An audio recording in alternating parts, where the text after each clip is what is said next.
Sophie, s'avançant avec précaution vers le bord de la mare, allongea le bras et donna un grand coup au hérisson avec la longue baguette qu'elle tenait à la main.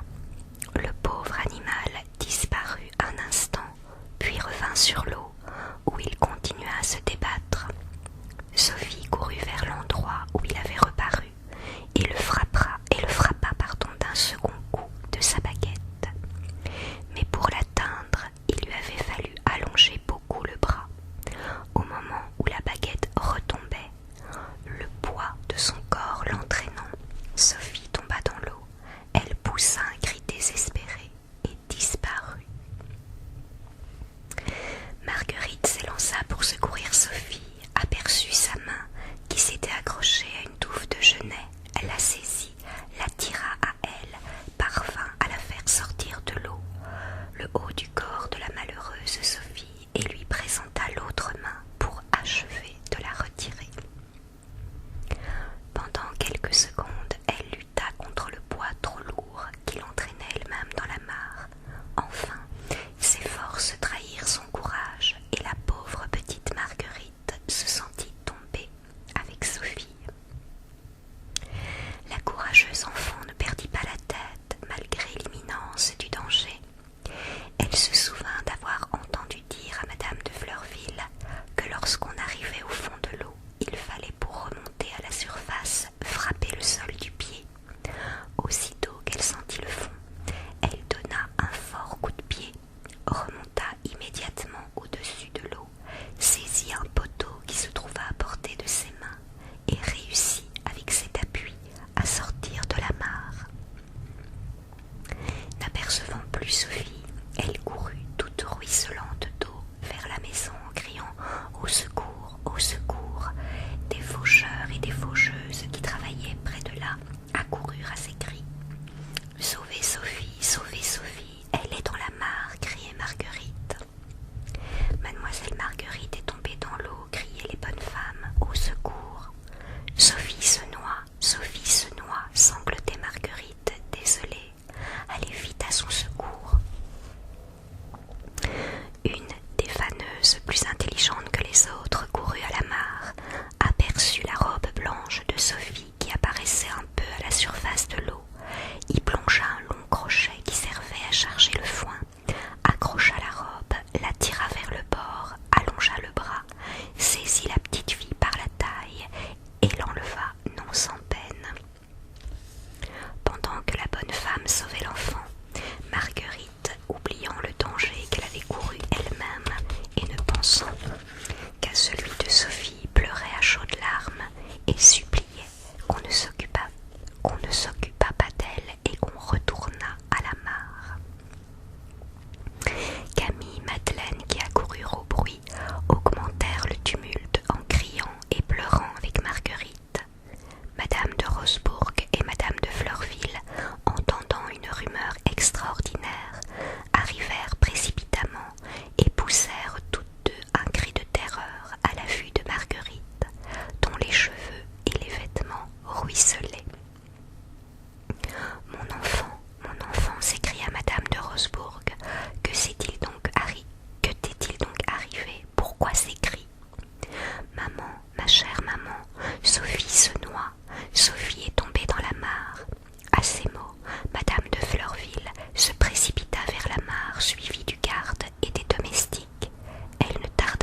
avertissement qu'elle avait reçu.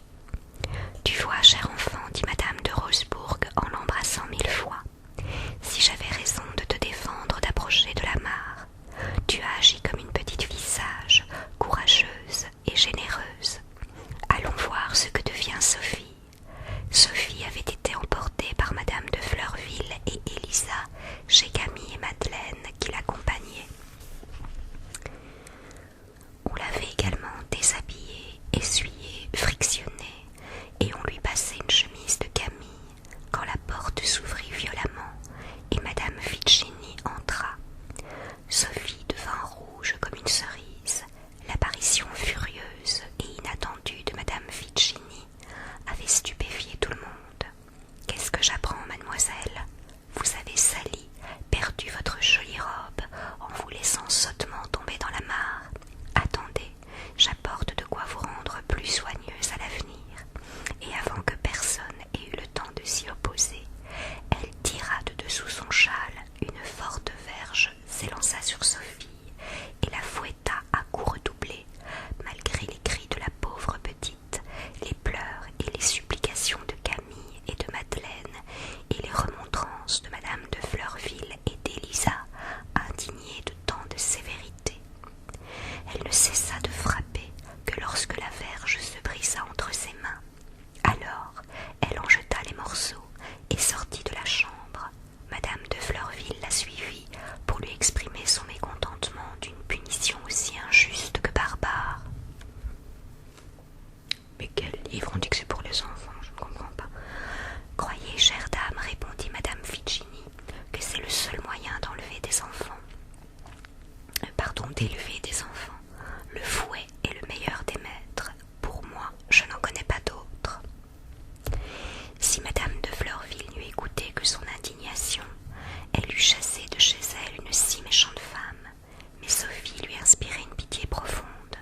Elle pensa que se brouiller avec la belle-mère, c'était priver la pauvre enfant de consolation et d'appui. Elle se fit donc violence et se borna à discuter avec madame Ficini les inconvénients d'une répression trop sévère. Tous ces raisonnements échouèrent devant la sécheresse de cœur et l'intelligence bornée de la mauvaise mère, et madame de Fleurville se vit obligée de patienter et de subir son odieuse compagnie. Quand madame de Rosebourg et Marguerite entrèrent chez Camille et Madeleine, elles furent surprises de les trouver toutes deux pleurant, et Sophie en chemise, criant, courant et sautant par excès de souffrance, le corps rayé et rougi par la verge, dont les débris gisaient à terre. Madame de Rosebourg et Marguerite restèrent immobiles d'étonnement. « Camille, Madeleine, pourquoi pleurez-vous » dit enfin Marguerite. Prête elle-même à pleurer, qu'a donc la pauvre Sophie, et pourquoi est-elle couverte de raies rouges? Je suis mal mise. C'est sa méchante belle-mère qui l'a fouettée, chère Marguerite. Pauvre Sophie, pauvre Sophie. Les trois petites entourèrent Sophie et parvinrent à la consoler à force de caresses et de paroles amicales. Pendant ce temps, Élisa avait raconté à madame de Rosebourg la froide cruauté de madame Ficini, qui n'avait vu dans l'accident de sa fille qu'une robe salie et qui avait puni ce manque de soin par une si cruelle flagellation. L'indignation de madame de Rosebourg égala celle de madame de Fleurville et d'Élisa. Les mêmes motifs lui firent supporter la présence de madame Ficini. Camille, Madeleine et Marguerite eurent besoin de faire de grands efforts pour être polies à table avec madame Ficini. La pauvre Sophie n'osait ni parler, ni lever les yeux. Immédiatement après le dîner, les enfants allèrent jouer dehors. Quand madame Ficini partit, elle promit d'envoyer souvent Sophie à Fleurville, comme le lui demandaient ces dames. « Puisque vous voulez bien recevoir cette mauvaise créature, dit-elle en jetant sur Sophie un regard de mépris, je serai enchantée de m'en débarrasser le plus souvent possible. Elle est si méchante qu'elle gâte toutes mes parties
mademoiselle, lui dit madame Vicini. Plus bas donc, à quoi sert le maître de danse que j'ai payé tout l'hiver 10 francs la leçon, et qui vous a appris à saluer, à marcher et à avoir de la grâce? Quelle tournure a cette sotte avec ses mains sur son ventre? Bonjour ma petite Sophie, dit madame de Fleurville, va embrasser tes amis. Quelle belle toilette vous avez, madame, ajouta-t-elle pour détourner les pensées de madame Vicini de sa belle-fille. Nous ne méritons pas de pareilles élégances avec nos toilettes toutes simples. Comment donc, chère madame, vous valez bien la peine qu'on s'habille. Il faut bien user ces vieilles robes à la campagne. Et madame Vicini voulut prendre place sur un fauteuil près de madame de Rosebourg, mais la largeur de sa robe, la raideur de ses jupons repoussèrent le fauteuil au moment où elle s'asseyait, et l'élégante madame Vicini tomba par terre.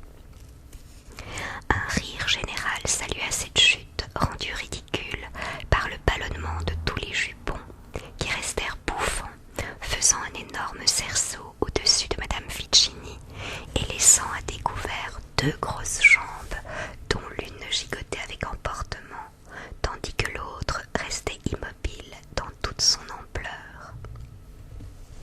Madame de Fleurville, voyant madame Vicini étendue sur le plancher, comprima son envie de rire, s'approcha d'elle et lui offrit son aide pour la relever.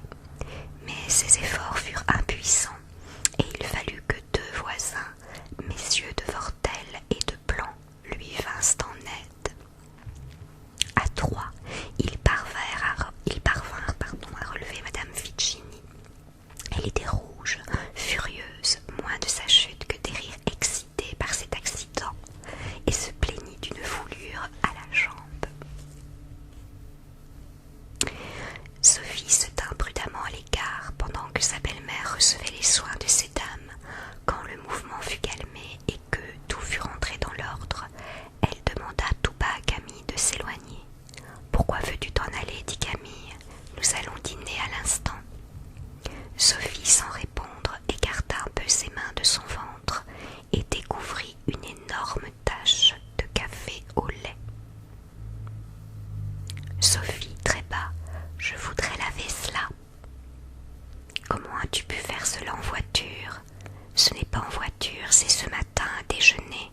J'ai renversé mon café sur moi. »« Pourquoi n'as-tu pas changé de robe pour venir ici ?»« Maman ne veut pas. Depuis que je suis tombée dans la mare, elle veut que j'ai des robes faites comme des chemises et que je les porte pendant 3 jours. Ta bonne aurait dû au moins laver cette tache et repasser ta robe. » Maman le défend. Ma bonne n'ose pas. Camille appelle tout bas Madeleine et Marguerite.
les amis continuaient leur chemin.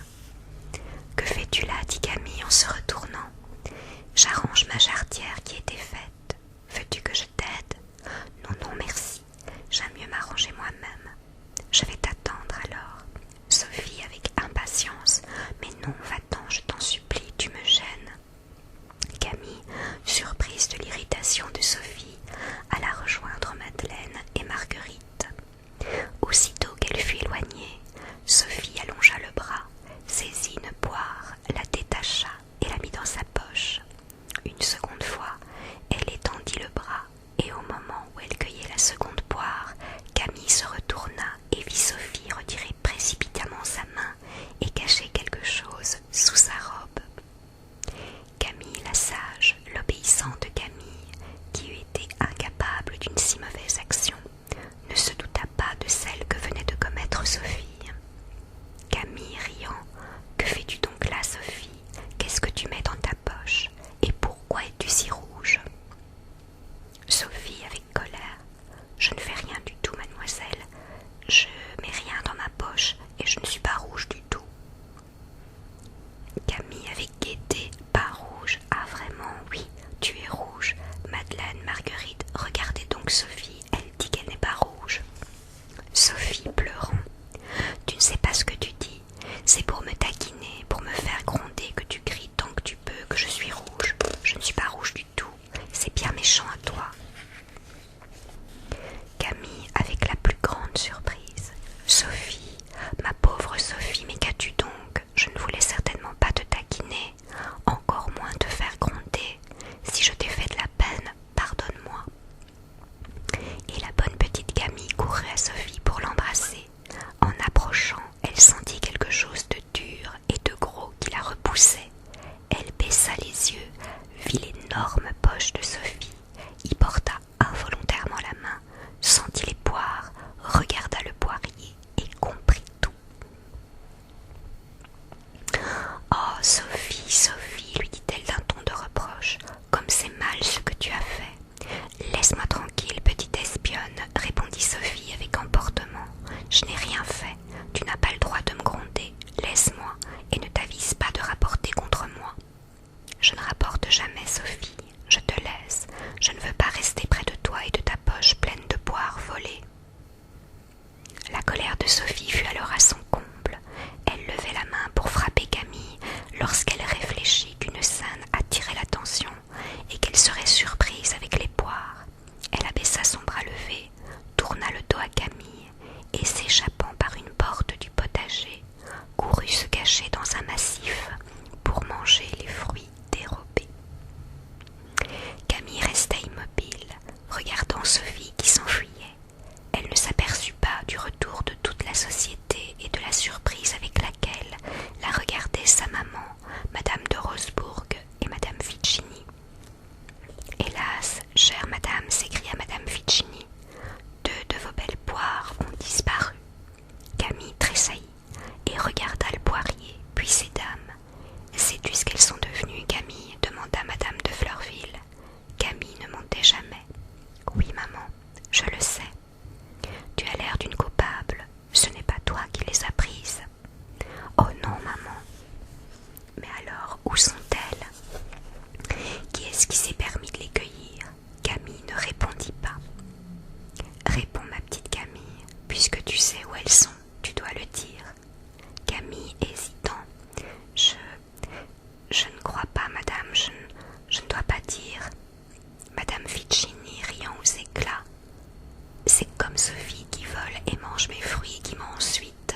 Hein, ce petit ange qui ne vaut pas mieux que mon démon. Hein, fouettez-la, chère madame, elle avouera. » Camille avec vivacité. « Non, madame, je ne fais pas comme Sophie, je ne vole pas et je ne mens jamais. »